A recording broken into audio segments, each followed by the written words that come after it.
जी नाज़रीन भलीकार चवंदासीं। उत्तर वज़ीरिस्तान के इलाइक़े मीर अली में दहशतगर्दनि हमले में लेफ्टिनेंट कर्नल और कैप्टन समेत 7 जवान शहीद थी विया। जॾहिं त क्लियरेंस ऑपरेशन में 6 दहशतगर्द पिणु मारिजी विया। ISPR मुजिब उत्तर वजीरिस्तान के इलाके मीर अली में दहशतगर्दन सिक्योरिटी चेक पोस्ट ते हमलो किया। दहशतगर्दन बारूद से भरल गाड़ी चेक पोस्ट से टकराई। धमाकेदार मवाद से भरल गाड़ी चेक पोस्ट से टकराइण बाद जोरदार धमाको थियो ऐं आपघाती हमला किया विया। आपघाती हमलन के नतीजे में इमारत जो एक हिस्सो किरी पियो, जंहिंजे नतीजे में 5 जवान शहीद थी विया। ISPR मुजिब आपघाती हमलन खां पोइ लेफ्टिनेंट कर्नल काशिफ जी अगवाणी में ऑपरेशन करे 6 दहशतगर्दन के जहनम रवानो कियो वियो। फायरिंग जी डेवट में लेफ्टिनेंट कर्नल काशिफ ऐं कैप्टन अहमद बदर शहीद थी विया। ISPR मुजिब मारिजी वियल 39 सालनि जे लेफ्टिनेंट कर्नल काशिफ जो तालुक कराची ऐं 23 वरहनि जे कैप्टन मोहम्मद अहमद बदर जो तालुक तिल्ला गैंग सां आहे। ISPR मुजिब ॿियनि शहीदनि में हवालदार साबिर, नायक खुर्शीद, सिपाही नासिर, सिपाही राजा ऐं सिपाही सजाद शामिल आहिनि। ISPR मुजिब साबिर जो तालुक ज़िले ख़ैबर, शहीद नायक खुर्शीद जो तालुक लकीमुरवत, शहीद सिपाही नासिर जो तालुक पेशावर, शहीद राजा जो तालुक कोहाट ऐं शहीद सजाद जो तालुक एबटाबाद सां आहे। ISPR जो चवणु आहे त पाकिस्तान जी सिक्योरिटी फोर्सिस मुल्क मां दहशतगर्दन जूं पाड़ूं पटण लाइ पुरज़म आहे। असांजे बहादुर सिपाहियुनि जूं कुर्बानियूं असांजे अज़म खे वधीक सघारो कनि थियूं। आसिफ अली ज़रदारी ऐं वज़ीर आज़म शहबाज शरीफ उत्तर वज़ीरिस्तान में चेक पोस्ट ते दहशतगर्दनि जे हमले जी मज़म्मत कई आहे। सदर ममलकत आसिफ अली ज़रदारी उत्तर वज़ीरिस्तान में दहशतगर्दनि के हमले की मज़म्मत कई ऐं दहशतगर्द हमले में शहीद थियल पाक फ़ौज के ऑफिसरनि ऐं जवाननि के ख़राज अक़ीदत पेश कई। सदर आसिफ अली ज़रदारी दहशतगर्दनि के मुकम्मल ख़ात्मे के क़ौमी अज़्म जो इज़हार कंदे शहीदनि के बुलंद दर्जनि ऐं घर भातियुनि के लाइ सब्र की दुआ पिणु कई। वज़ीर आज़म शहबाज शरीफ उत्तर वज़ीरिस्तान में दहशतगर्दनि के बुज़दिलानी कार्रवाई के शदीद लफ़्ज़नि में मज़म्मत कई है। वाक़े में सिक्योरिटी फोर्सिस के जवाननि की शहादत ते शदीद दुख ऐं ग़म जो इज़हार किया है। वज़ीर आज़म शहबाज शरीफ पंहिंजे बयान में चयो आहे त सिक्योरिटी फोर्सिस के जवाननि दहशतगर्दनि के नापाक इरादनि के धूड़ करे छॾियो है। पूरी क़ौम के जानिन जो नज़रानो ॾींदड़ शहीद जवाननि ते फ़ख्र है। वज़ीर आज़म शहीदनि के मग़फ़िरत ऐं उन्हनि जे पोयरनि जे सब्र जे लाइ दुआ घुरी। पाकिस्तान पीपल्स पार्टी के चेयरमैन बिलावल भुट्टो ज़रदारी उत्तर वज़ीरिस्तान में चेक पोस्ट ते थियल हमले की मज़म्मत कंदे चयो आहे त पाक फ़ौज के ऑफिसरनि ऐं जवाननि जा क़ातिल क़ौम जा दुश्मन आहिनि। अहिड़नि वाक़िअनि ते शिरपसंदनि के माफ़ नथो करे सघिजे। PP chairman Bilawal Bhutto Zardari lieutenant colonel Kashif ऐं ॿियनि जवाननि जी शहादत ते शदीद दुख जो इज़हार कयो। पीपी चेयरमैन बिलावल भुट्टो ज़रदारी चयो त नेशनल एक्शन प्लान ते अमल करे दहशतगर्दनि जूं नर्सरियूं तबाह करणियूं पवंदियूं। बिलावल भुट्टो ज़रदारी लेफ्टिनेंट कर्नल काशिफ शहीद ऐं ॿियनि शहीदनि जे कुटुंबनि सां हमदर्दी जो इज़हार कंदे चयो आहे त क़ौम पंहिंजे बहादुर सपूतनि खे कॾहिं बि नाहे विसारींदी। कातिल दहशतगर्दनि जो मुकमल सफ़ायो ई शहीदनि सां वफ़ा ऐं इंसाफ़ हूंदो। वरी वज़ीर सैयद मुराद अली शाह उत्तर वज़ीरिस्तान में चेक पोस्ट ते दहशतगर्दनि जे हमले की शदीद मज़म्मत कंदे चयो आहे त शहीद क़ौमी हीरो ऐं मुल्क जो क़ीमती सरमायो आहिनि। वरी वज़ीर सैयद मुराद अली शाह लेफ्टिनेंट कर्नल ऐं कैप्टन समेत पाक फ़ौज जे 7 जवाननि जी शहादत ते दुख जो इज़हार कयो आहे। सदर वरे वज़ीर सैयद मुराद अली शाह चयो त दहशतगर्द कॾहिं बि पंहिंजे नापाक इरादनि में कामयाब न थींदा। शहीद क़ौमी हीरो ऐं मुल्क जो क़ीमती असासो हुजनि था। उत्तर वज़ीरिस्तान में चेक पोस्ट ते थियल हमले की मज़म्मत कंदे सिंध जे सीनियर वज़ीर शर्जिल नाम मेमण चयो आहे त दहशतगर्दी जो वाक़ियो क़ौम जे अमन ऐं इस्तेहकाम ते हमलो आहे। शिरपसंदनि खे कामयाब थियणु न ॾिबो। सिंध के सीनियर वज़ीर शर्जिल नाम मेमण उत्तर वज़ीरिस्तान में लेफ्टिनेंट कर्नल ऐं कैप्टन समेत पाक फ़ौज के 7 जवाननि की शहादत ते गहरे दुख जो इज़हार कंदे वाक़े की भरपूर मज़म्मत कई है। सीनियर वज़ीर चयो आहे त दुख जे इन घड़ी में पूरी क़ौम शहीदनि के वारसनि सां गॾु बीठल आहे। क़ौम लाज़वाल कुर्बानी ॾींदड़ जवाननि के सलाम पेश करे थी। शर्जिल नाम मेमण जो चवणु हुयो त क़ौम दहशतगर्दी ऐं इंतहा पसंदी ख़िलाफ़ मुतहद हुई ऐं रहंदी। शहीदनि की हिम्मत ऐं कुर्बानी के सदाईं यादि रखियो वेंदो। सीनियर वज़ीर शर्जिल नाम मेमण जो चवणु आहे त वतन के अमन ऐं खुशहाली के तबाह कंदड़नि खे कंहिं बि सूरत में कामयाब थियण न ॾिनो वेंदो। ॿिए पासे मूंखे ॿुधाईंदा हलो त इस्लामाबाद में पाकिस्तान ऐं IMF विच में थियल ॻाल्हियुनि में अॻभराई थी आहे। IMF की टीम ऐं नाणे वारी वज़ारत के अमलदारनि विच में थियल ॻाल्हियुनि जा तफ़सील हिन रिपोर्ट में।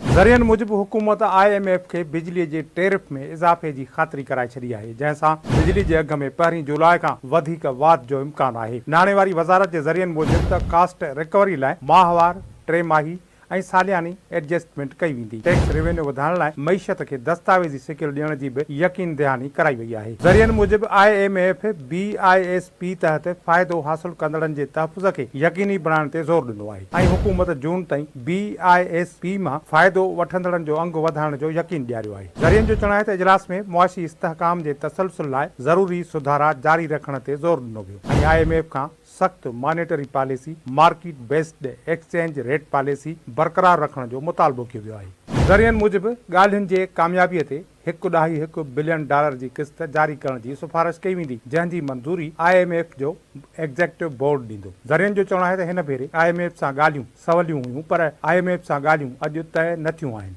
जी नाज़रीन, ख़ज़ाने वारे वफ़ाक़ी वज़ीर मोहम्मद औरंगज़ेब इदारनि खे ख़ानगाह लाज़मी करार ॾेई छॾियो आहे। लाहौर में इलेक्शन कमीशन ऑफिस ॿाहिरां मीडिया सां ॻाल्हाईंदे नाणे वारे वफ़ाक़ी वज़ीर मोहम्मद औरंगज़ेब चयो आहे त पाकिस्तानी शहरियत माणे खेसि घणो सुठो लॻो आहे। नाणे वारे वज़ीर चयो आहे त संदन एजेंडा रुगो अमल दरामद ऐं लागू करणु आहे। हुकूमत जो कमु बिज़नेस लाइण न पर पॉलिसियूं ठाहिणु आहे। जेकॾहिं इरादा मज़बूत हुजनि त सभु कुझु मुमकिन आहे। मोहम्मद औरंगज़ेब चयो आहे त इदारनि जी निजकारी ज़रूर थींदी। इन लिस्ट में सभ खां पहिरियां नालो PIA जो आहे। इदारनि खे हलाइण लाइ ख़ानगी शोबनि खे अॻियां अचणो पवंदो। सिंध जे वॾे वज़ीर सैयद मुराद अली शाह चयो आहे त आइन मूजिबि NFC अवॉर्ड जी रक़म वधाई सघिजे थी। नाज़रीन, सिंध जे वॾे वज़ीर जो चवणु आहे त कंहिं बि कानून तहत NFC जी रक़म घटाए नथी सघिजे। वॾे वज़ीर वधीक छा चयो, अचो त ॾिसूं ही रिपोर्ट। जे वॾे वज़ीर सैयद मुराद अली शाह चयो आहे त NFC अवॉर्ड जी रक़म घटि नथी करे सघिजे। कामोरनि जूं ज़रूरत मूजिबि बदिलियूं कयूं वेंदियूं। IMF खे कर्ज़ ॾियण खां रोकण वारे सवाल जो जवाब PTI वारा ई ॾेई सघनि था। IMF की अपनी कुछ होंगी इश्यूज, और जो मैंने टेलीविज़न पे देखा, मेरी अभी वफाकी वज़ीर या जो हमारी टीम है उनसे बात नहीं हुई है, और उन्होंने यही कहा है कि आइनी चीज़ों पे हम बात नहीं कर सकते जो आइन में लिखा है। NFC अवार्ड आइन में अब लिखा है कि सूबों का हिस्सा कम नहीं हो सकता, बढ़ सकता है। तो वो उन्होंने ज़रूर उसको बात बताई होगी। उनकी जो मुझे नहीं पता कि ये कंडीशन है भी कि नहीं है, मैं तो नहीं हूँ मीटिंग्स के दौरान। आप ही की जो बातें ये टीवी पे सुनने में आ रही हैं। कराची में मीडिया सां ॻाल्हि ॿोल कंदे सिंध जे वॾे वज़ीर सैयद मुराद अली शाह चयो त आइन मूजिबि NFC अवॉर्ड तहत सूबनि खे मिलंदड़ रक़म वधाए त सघिजे थी, पर उनखे घटि नथो करे सघिजे। सैयद मुराद अली शाह चयो त कुझु कामोरनि जूं बदिलियूं थियूं आहिनि, वधीक कामोरनि जूं बि बदिलियूं ज़रूरत मूजिबि कयूं वेंदियूं। ट्रांसफर्स जो हैं जैसे जैसे हमें ज़रूरत पड़ेगी हम करेंगे, तो इसमें कोई डेडलाइन नहीं है कि मैंने कल ये करना है और परसों ये करना है। ज़रूरत के मुताबिक ट्रांसफर्स होंगे, और अभी और कुछ मज़ीद ट्रांसफर ज़रूर होंगे, इसलिए कि जहाँ जहाँ कमज़ोर अफसरान हैं हम उनको, या कमज़ोर भी कह लें, या हमें अगर कोई बेहतर अफसर मिल जाता है, मैं किसी अफसर को कमज़ोर नहीं कहूँगा, अगर कोई बेहतर मिल जाता है तो हम उधर ज़रूर लगाएंगे। अमन अमान की सूरत हाल के लिए होम मिनिस्टर साहब ने कल उनकी रिकमेंडेशन पे और IG पुलिस की रिकमेंडेशन पे कुछ ट्रांसफर्स किए हैं, और उनसे हम रिजल्ट लेंगे इंशाल्लाह कि वो रिजल्ट्स बेहतर आए और अमन अमान। सैयद मुराद अली शाह साहब जे सवाल जे जवाब में चयो त IMF खे कर्ज़ खां रोकण जो जवाब PTI वारा ॾेई सघनि था। मेरे भाई ये PTI से पूछें, मुझे तो समझ नहीं आ रही कि ये कहना कि आप पाकिस्तान को कर्जा ना दें और पाकिस्तान को जो मुश्किलात हैं उनमें पाकिस्तान को डूब जाने दें, खुदा न खास्ता अल्लाह ना करे, तो ये तो उन्हीं वही जवाब दे सकते हैं ऐसी हरकतों का कि जो एक शख्स के इंटरेस्ट में सिर्फ बात करते हैं और पाकिस्तान की आवाम को पीछे रखते हैं, उसको आगे रखते हैं, वही जवाब दे सकते हैं। सिंध जे वॾे वज़ीर सैयद मुराद अली शाह चयो त हिन भेरे सिंध वासियुनि पीपल्स पार्टीअ खे तमामु वॾी अक्सरियत सां चूंडनि में कामयाबी ॾियारी आहे, उन करे ज़िम्मेवारी बि अॻु खां वधीक आहे। हिन भेरे सिंध वासियुनि जी अॻु खां बि वधीक ख़िदमत कंदासीं। सिंध जे वॾे वज़ीर सैयद मुराद अली शाह चयो त पीपल्स पार्टी अवामी पार्टी आहे जेका रुगो अवाम जी ख़िदमत में यकीन रखे थी ऐं अवाम जी बिना कंहिं सियासी फ़र्क़ जे ख़िदमत कई वेंदी। वेलकम बैक नाज़रीन, वाक़िफ़ दाइन नालो त वज़ीर आज़म ऐं सऊदी वली अहद शहज़ादे मोहम्मद बिन सलमान विच में राब्तो थियो आहे। वज़ीर आज़म शहबाज शरीफ़ ऐं सऊदी वली अहद शहज़ादे मोहम्मद बिन सलमान विच में राब्तो थियो। वली अहद शहज़ादे मोहम्मद बिन सलमान वज़ीर आज़म शहबाज शरीफ़ खे उहिदो संभालण ते वाधायूं ॾिनियो। वज़ीर आज़म वाधायूं ॾियण ते सऊदी वली अहद जा थोरा मञिया। वज़ीर आज़म ख़ादमैन हरमैन शरीफ़ैन सलमान बिन अब्दुल अज़ीज़ या सहतियाबी लाइ दुआ पिणु घुरी। बहरीन जे commander of national guard general Sheikh Mohammed bin Isa army chief general Asim Munir सां मुलाक़ात कई। बहरीन जे commander of national guard general Sheikh Mohammed bin Isa GHQ पहुंची आर्मी चीफ से मुलाकात कई। ISPR मौजूद मुलाकात में बितरफ़े फौजी सहकार के मजबूत बनाने ते ख्यालन जी डेवट कई।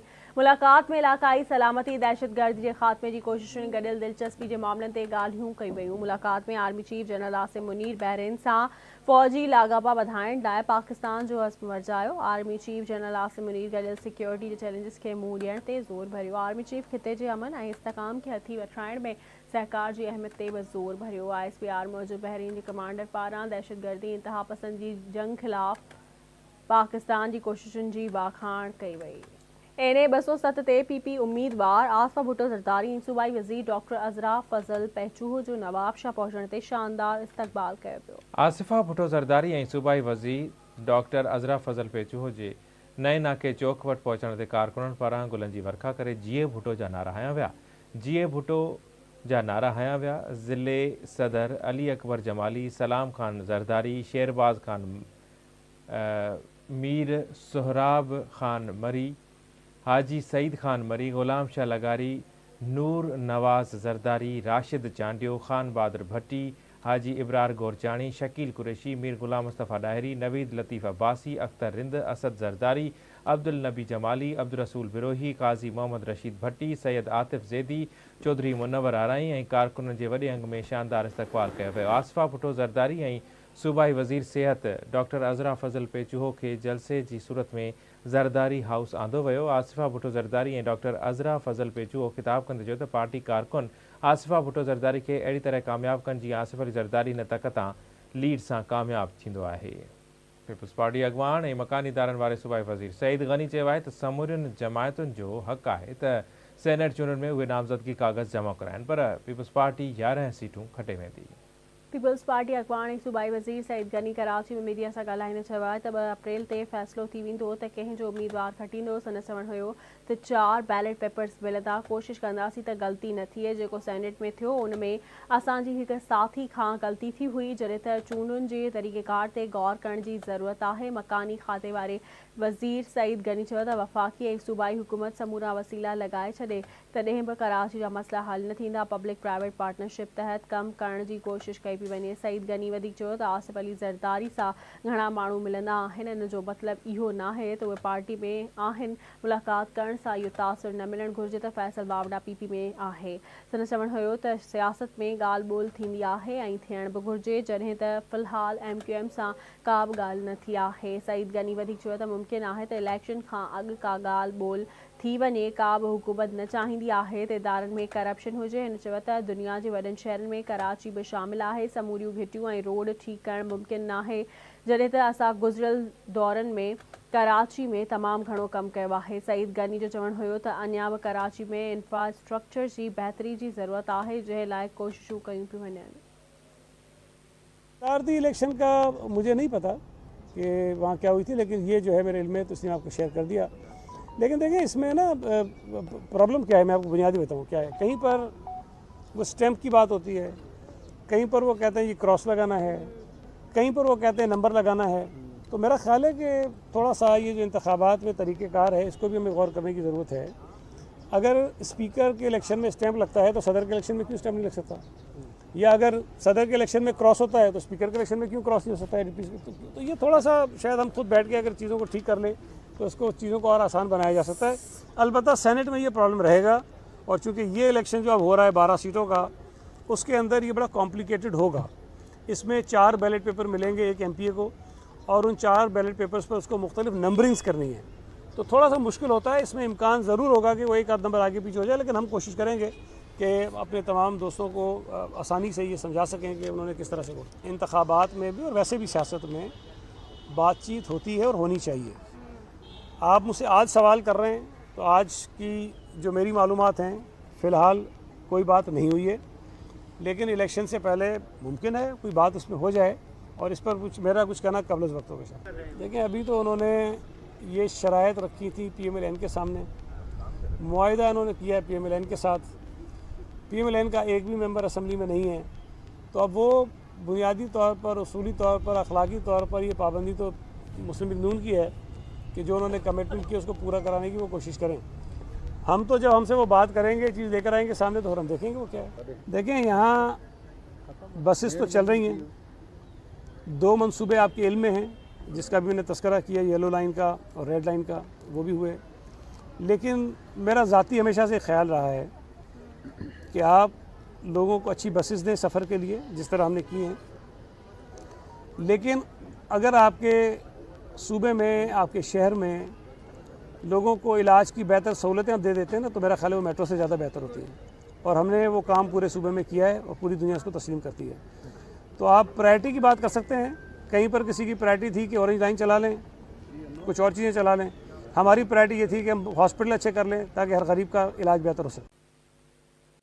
नाज़रीन, कराची में सिंध के सीनियर वज़ीर शर्जील इनाम मेमण की सदारत है ट्रांसपोर्ट खाते जो आला सतही इजलास थियो। तफसील है रिपोर्ट में। कराची में सिंध जे सीनियर वज़ीर शर्जील इनाम मेमण जी सदारत हेठि ट्रांसपोर्ट खाते जो आला सतही इजलास थियो। इजलास में सेक्रेटरी ट्रांसपोर्ट असद जामिन, MDSMTA कमाल दायो, ट्रांस कराची जी वक्ती CEO Shumaila Mohsin, GM trans Karachi Pir Sajjad Sarhandi, BRT जे इंटरनेशनल कंसल्टेंट्स सर जेम्स ऐं ॿियनि शिरकत कई। उन मौके ते खिताब कंदे सिंध जे सीनियर वज़ीर शर्जील इनाम मेमण जो चवणु हो त प्रोजेक्ट में अॻुवाट घणी देर थी चुकी आहे, वधीक देर बर्दाश्त नथा करे सघूं। अवाम जे मसइलनि जे हल लाइ रिथा खे तुर्त मुकमल कयो वञे। हुन चयो समूरा स्टेक होल्डर्स गॾु वेही मनसूबे में रंडकूं ख़त्म करण खे यकीनी बणाइनि। सीनियर वज़ीर शर्जील इनाम मेमण जो चवणु हो त अवाम मनसूबो मुकमल थियण जो इंतज़ार करे रहियो आहे। महिनत करणी पवंदी त जीअं मनसूबो वक़्त सिर मुकमल थी वञे। कौमी असैम्बली के डिप्टी स्पीकर सैयद गुलाम मुस्तफ़ा शाह गढ़ी खुदा बख्श भुट्टो पहुंची शहीदन की मज़ारन ते हाज़री भरी।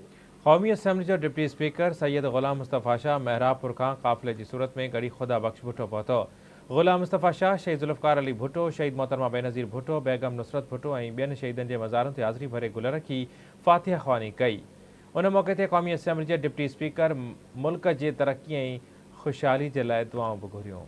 शहजाद कोट जे क़ौमी तक NA 196 ते नंढी चूंड लाइ नामज़दगी कागज़ वसूल करण जो सिलसिलो जारी आहे। JUI अखबार राशिद महमूद सूबरे, नासिर महमूद सूबरे, PTI अखबार नाहिद खावर ऐं मोहम्मद बख्श सासुली पारां नामज़दगी फॉर्म वसूल किया विया आहिनि। मुनीर अहमद पवन, मीर राजा खान जखराणी, गुलाम मोहम्मद इसरान, अब्दुल रहमान जुनेजो समेत 12 ॼणनि पारां पंहिंजा नामज़दगी फॉर्म वसूल किया विया। अॻूणे वज़ीर आज़म ज़ुल्फ़कार अली भुट्टो जे पोटे ऐं मीर मुर्तज़ा भुट्टो जी धीउ फातिमा भुट्टो पुट खे जनम ॾिनो आहे। सोशल मीडिया ते फातिमा भुट्टो पुट जी पैदाइश जो ऐलान कंदे पोस्ट कई त ग्राम ऐं मूंखे पुट जी पैदाइश जो ऐलान कंदे ॾाढी ख़ुशी थी रही आहे। हुन पुट जो नालो पंहिंजे मरहूम पीउ सां मंसूब कंदे ॿुधायो त असां पुट जो नालो मीर मुर्तज़ा बायरा रखियो आहे। फातिमा भुट्टो पुट जो नालो मुर्तज़ा रखण जे सबबु ॿुधाईंदे चयो त असां पंहिंजे पुट खे हिकु अहिड़ो नालो ॾियणु चाहियूं था जेको उनखे उन वक़्तु हिमत ऐं शफ़क़त ॾिए जॾहिं हू दुनिया में पंहिंजो रस्तो ठाहे रहियो हुजे। हुन चयो त मां पंहिंजे पुट जो नालो अहिड़ो रखणु चाहियो जेको उन लाइ ज़िंदगीअ में मशले राह बणिजे, अहिड़ो नालो जेको उन लाइ महिनत ऐं ताक़त जी ढाल बणिजे, अहिड़ो नालो जंहिं बाबति हू ॼाणंदो हुजे त खेसि मुंहिंजी माउ तरफ़ां इहो दिलि जे गहराइनि सां ॾिनो वियो आहे, अहिड़ो नालो जेको उनखे सॼी ज़िंदगी तहफ़ुज़ जो अहसासु ॾियारे। फातिमा भुट्टो चयो त मां पंहिंजे पुट खे अहिड़ो नालो ॾियणु चाहियो जेको उनखे हिकु दिलकश ऐं बेख़ौफ़ ऐं बहादुर बणाए, उनखे पंहिंजे वतन सां मुहबत ऐं ख़ुशियूं सभु अता करे। जॾहिं बि मां सोचियो त उहो कहिड़ो नालो थी सघे थो त मुंहिंजे ज़हन में सदाईं पंहिंजे प्यारे पीउ जो नालो ई आयो आहे। IG सिंध रिफ़त मुख़्तार राजा पारां PP जे अॻूणे MPA सैयद आसिफ अली शाह ऐं ज़राअत जे सेक्रेटरी एजाज़ शाह सां संदन वालिदा जे वफ़ात ते ताज़ियत कई वई। IG सिंध पुलिस रिफ़त मुख़्तार राजा कराची खां सेवण पहुतो। IG सिंध पुलिस रिफ़त मुख़्तार राजा पीपल्स पार्टी अॻवान सैयद आसिफ अली शाह जी रिहाइश खां पहुची संदस अमर जी वफ़ात ते ताज़ियत कई आहे। IG सिंध हज़रत लाल शहबाज़ कलंदर जी मज़ार ते हाज़री भरे गुलनि जी चादर चाढ़ी दुआ घुरी ऐं फ़ातिहा ख़्वानी कई।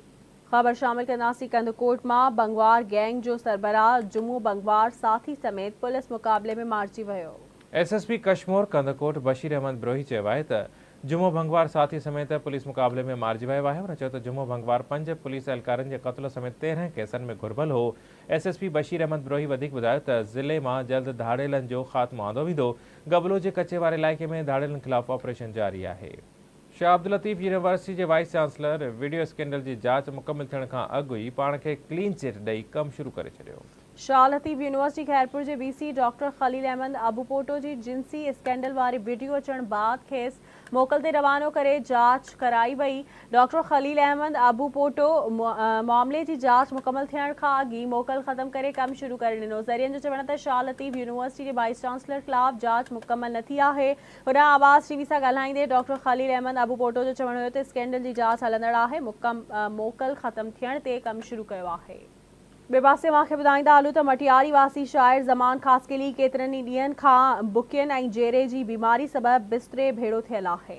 हुन सरकार सरहंदी वारनि खे वाहर जी अपील कई आहे। रिपोर्ट करे रहियो आहे अब्दुल गफूर मला। मटियारी ज़िले जे ॻोठ बलोच खान ख़ासकेली जो रहवासी सिंध जो नाले वारो शाइर जिए सिंध वारा जियन सिंधी टोपी अजरक वारा जियन जहिड़े मशहूर क़ौमी गीत जो शाइर ज़मा ख़ासकेली गुर्दन ऐं जिगर जी बीमारी सबबि खट भेड़ो थी वियो। कदुरु कई जो मुए खां पोइ मूंखे सारी दे ॿियारा प्यारूं दातिन जे साम्हूं लुड़क खणी बहारींदे त सदाई करी थो ज़मा जेकी बि अचई पंहिंजी दिल मां हर हिक सां तुंहिंजो वास्तो आ वञी कंहिंसां घड़ियूं तूं गुज़ारींदे।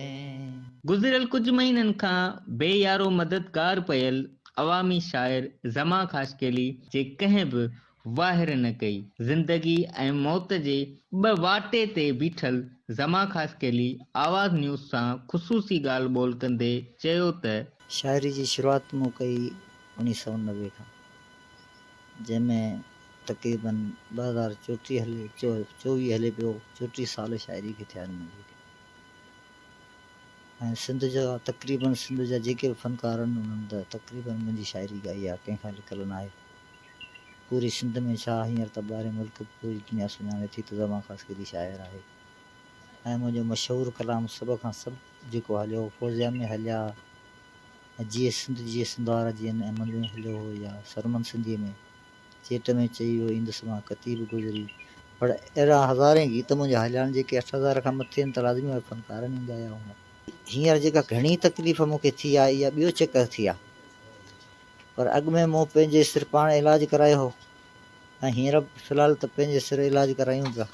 गुर्दे जी गुर्दनि ॿिन्हिनि में तकलीफ़ आहे, पेट में पाणी भरिजी थो वञे, जेरे जी तकलीफ़ आहे, कमज़ोरी तमामु घणी थी वई आहे। मुतालबो इहो कयूं था त असांजो हक़ु आहे हर फनकार खे या शाइर खे जीअं वज़ीफ़ो मिलणु ॾियणु खपे त हू पंहिंजो पेट गुज़र करे सघे या पंहिंजो इलाजु करे सघे। उहो असांखे अॼु ताईं त हेतिरा शाइरी मुंहिंजी 8000 गीत हलिया आहिनि, पर अॼु ताईं मूंखे त कंहिं ख़ाली एवॉर्ड ज़रिए का शइ बि कोन ॾिनी आहे। शाइर ज़मा ख़ासकेली गुज़िरियल केतिरनि ई महीननि खां गुर्दन ऐं जिगर जी बीमारी में मुब्तला थी वियो।